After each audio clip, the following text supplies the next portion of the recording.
ইসলামের নাম নিশ্চয়ই মনে আছে আপনাদের, ফারাক্কার বিধায়ক মনিরুল ইসলাম, যিনি বিডিও অফিসে গিয়ে রীতিমতো থ্রেট দিয়েছিলেন, হুমকি দিয়েছিলেন। সেই সময় বিডিও অফিসে ভাঙচুর চালানো হয়েছিল, চেয়ার টেবিল ছোড়া হয়েছিল।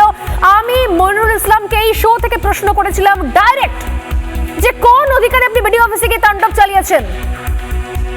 উনি উত্তর দিতে পারেননি, অনেক গোল গোল ঘুরে লাস্টে ফোনটা কেটে দিয়েছিলেন।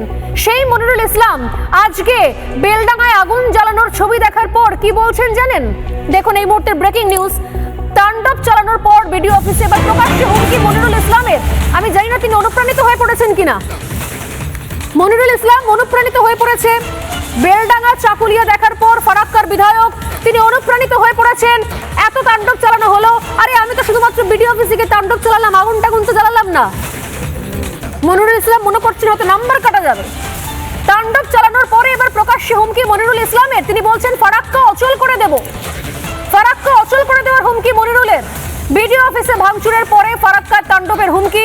এই ঘটনায় এখনো পর্যন্ত, এই ঘটনায় যদি আর কাউকে গ্রেপ্তার করা হয়, মনিরুল ইসলাম বলছেন এই ঘটনায় যদি আর কাউকে গ্রেপ্তার করা হয় তাহলে অচল করে দেব ফারাক্কা। প্রকাশ্য সভা মঞ্চ থেকে হুমকি দিচ্ছেন তৃণমূলের বিধায়ক মনিরুল ইসলাম। একবার বক্তব্যটা শোনাই। তরফের থেকে আমি যদিও এসপি লেভেলে কথা বলেছি, ওপরেও কথা বলেছি, আর যেন এই বিডিও অফিসে যে ঘটেছে একটা জনবিস্ফোরণ হয়েছে, মানুষের বহিঃপ্রকাশ হয়েছে। এর বাইরে যদি একটা লোককে গ্রেপ্তার করা হয় তাহলে কিন্তু ফারাক্কা ব্লককে অচল করে দেওয়ার কথা কিন্তু আমি বলেছি। তার জন্য কথা দিয়েছে, যা হয়েছে হয়েছে, আর কাউকে আমরা ধরপাকড় করবো না। গণতান্ত্রিক পদ্ধতিতে আমরা আন্দোলন করব।